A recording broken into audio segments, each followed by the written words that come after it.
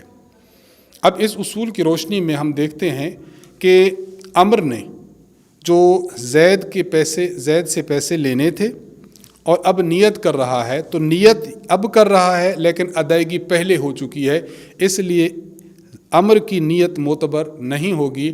اگر اس نے نیت کر بھی لی زکوٰۃ ادا کرنے کی تو عمر کی زکوٰۃ ادا نہیں ہوگی۔ اس کی متبادل صورت یہ اختیار کی جا سکتی ہے کہ عمر ایسا کرے کہ زید کو 20,000 روپیہ نقداً دے دے کہ یہ لو بھائی، یہ آپ کی ہدیہ ہے، اس کو زکوٰۃ کا نام دے، جو بھی نام دے، زکوٰۃ کی نیت کرے اور نیت کے ساتھ یہ رقم زید کو ادا کر دے۔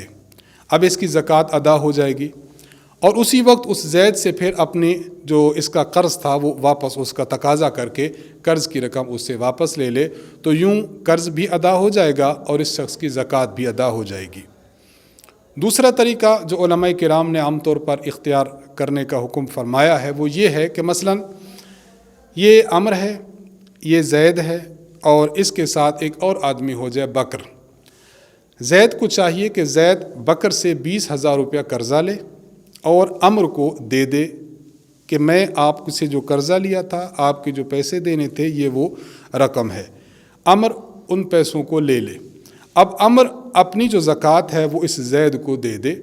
زید چونکہ مستحق زکوٰۃ ہے، قرض اس نے لیا ہوا ہے، اب مستحق زکوٰۃ ہے تو زکوٰۃ اس کو دینے سے زکوٰۃ ادا ہو جائے گی۔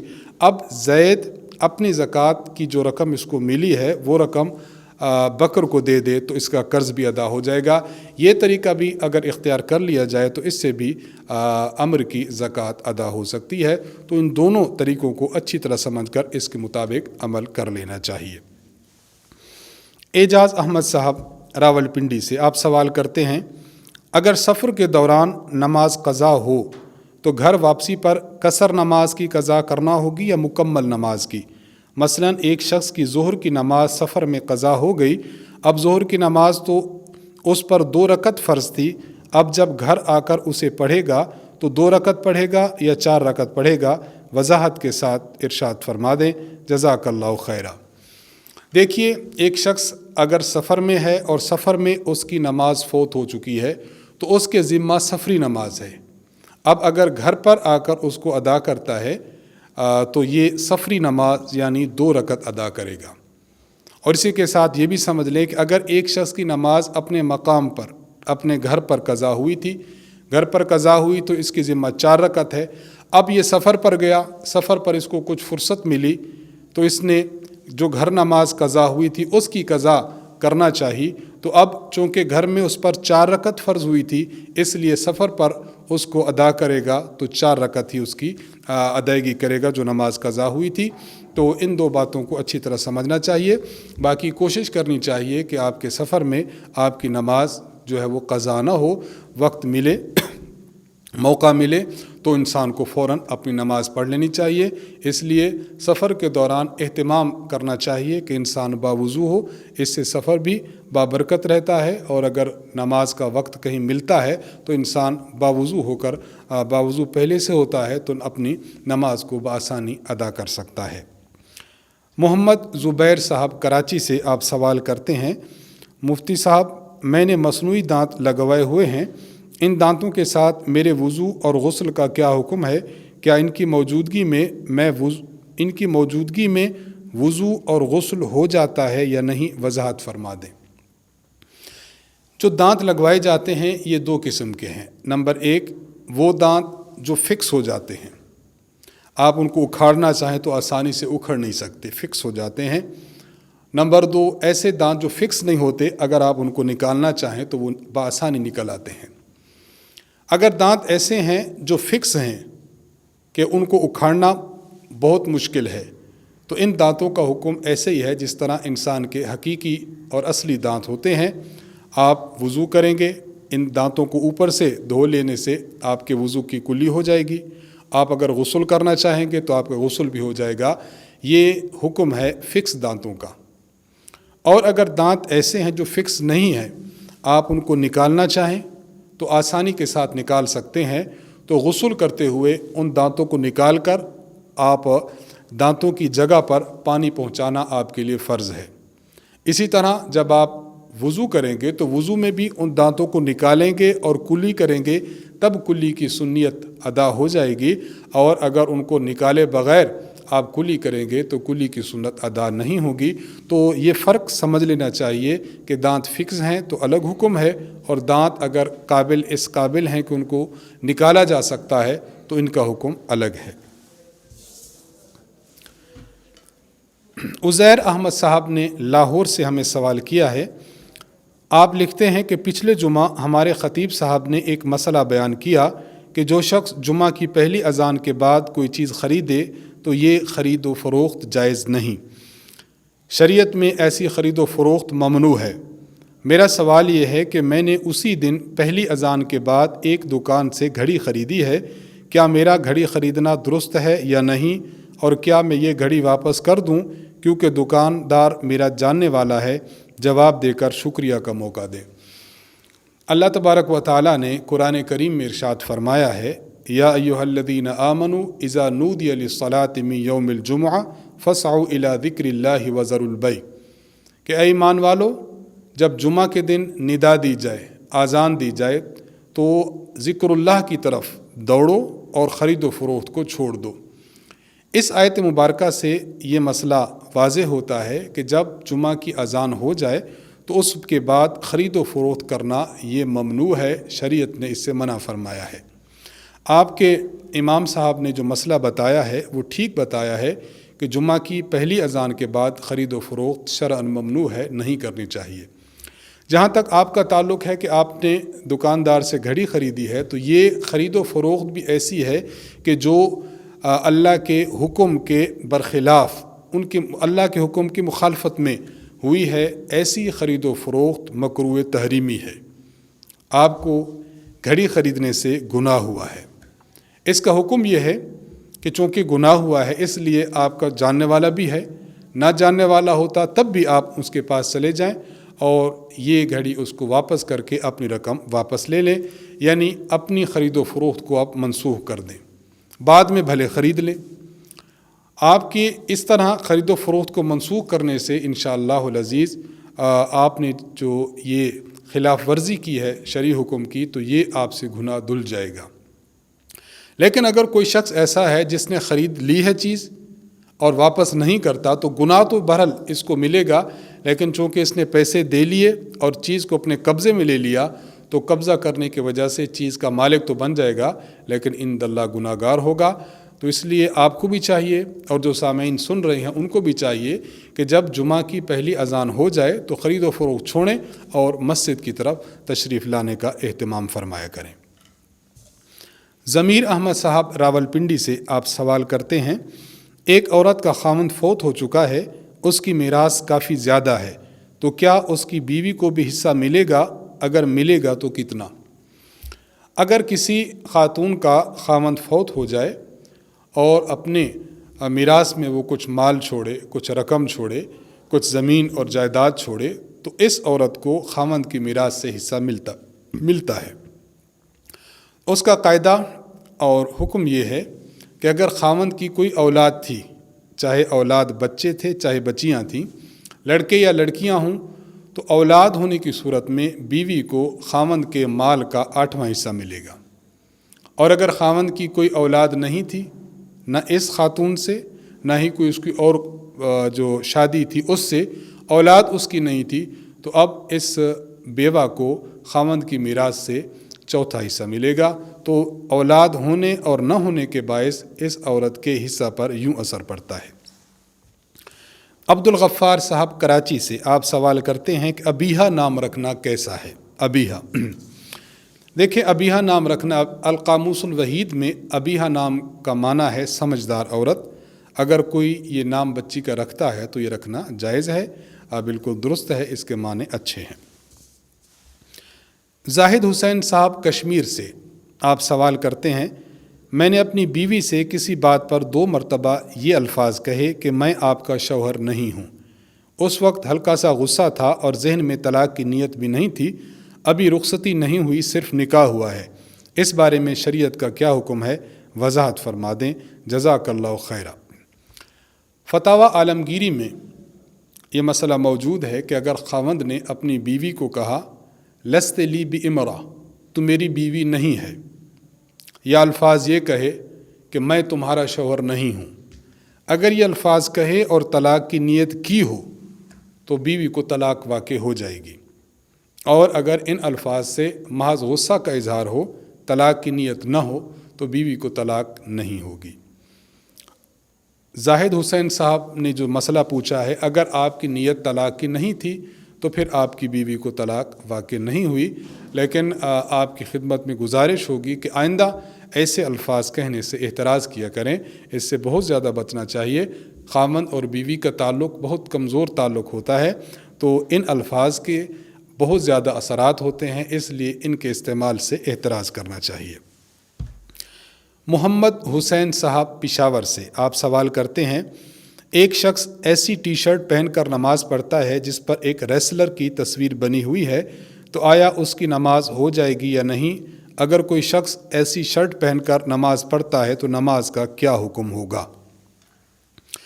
علامہ محمد امین ابن عابدین الشامی رحمہ اللہ تعالیٰ نے اپنی کتاب رد المحتار میں مسئلہ لکھا ہے، اگر کوئی شخص کپڑا ایسے پہنتا ہے جس پر تصویر بنی ہوئی ہے، فرماتے ہیں وَتُکْرَہُ، تو اس طرح نماز پڑھنا مکروہ ہے اور ایسی نماز کو دوبارہ لوٹانا واجب ہے۔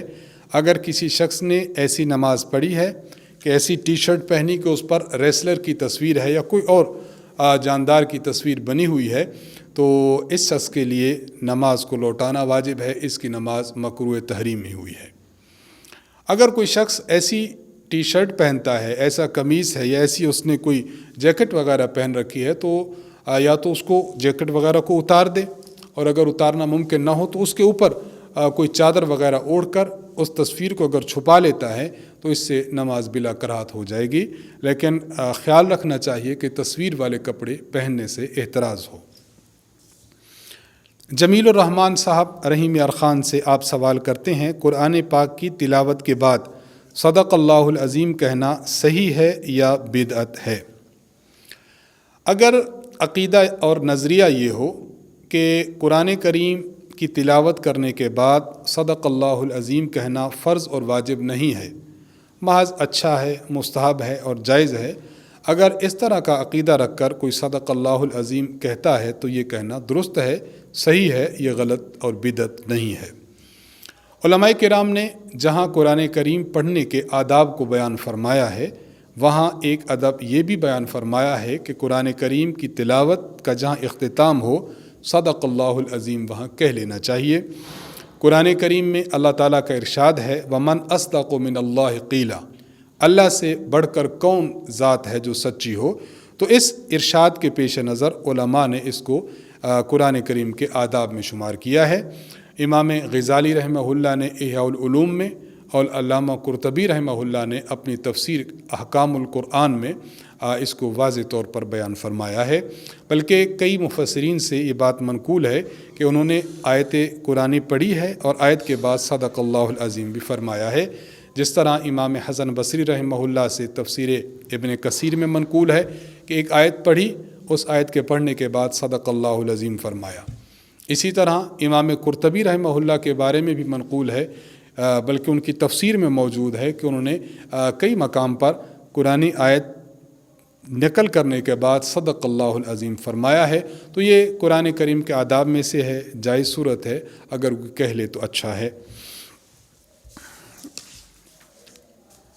محمد ریاض صاحب بنگلہ دیش سے آپ سوال کرتے ہیں، میرا سوال یہ ہے کہ جس طرح اذان دیتے ہوئے مؤذن حی علی الصلاۃ اور حی علی الفلاح پر دائیں بائیں گردن گھماتا ہے، تو اقامت کہتے ہوئے بھی اس طرح گردن گھمانی چاہیے یا نہیں؟ علامہ ابن نجیم الحنفی رحمہ اللہ نے اپنی کتاب البحر الرائق میں، اور علامہ محمد بن علی الحسکفی رحمہ اللہ نے اپنی کتاب در مختار میں اس مسئلہ کو واضح لکھا ہے۔ فرماتے ہیں کہ جس طرح اذان میں اپنی گردن کو حی علی الصلاۃ کے وقت دائیں طرف اور حی علی الفلاح کے وقت بائیں طرف پھیرنا چاہیے، اسی طرح اقامت میں بھی اقامت کہنے والے شخص کے لیے مستحب یہ ہے کہ وہ اپنی گردن کو حی علی الصلاۃ کے وقت دائیں طرف اور حی علی الفلاح کے وقت بائیں طرف پھیر لے، تو یہ اس کے لیے مستحب ہے۔ بہرحال یہ واجب نہیں ہے، اس کا درجہ استحباب کا ہے۔ یہ آخری سوال تھا، اسی کے ساتھ ہماری آج کے سوالات کی نشست کا اختتام ہوتا ہے۔ اللہ تبارک و تعالیٰ سے دعا ہے کہ اللہ تبارک و تعالیٰ ہمیں شریعت مطہرہ کے مطابق اپنی زندگی گزارنے کی توفیق عطا فرمائے۔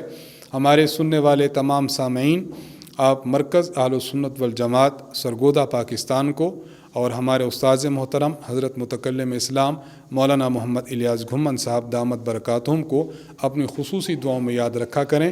اللہ تبارک و تعالیٰ مرکز کو دن دگنی رات چگنی ترقیات عطا فرمائے اور اس کے فیض کو پورے عالم اسلام میں عام فرمائے۔ وآخر دعوانا ان الحمد للہ رب العالمین۔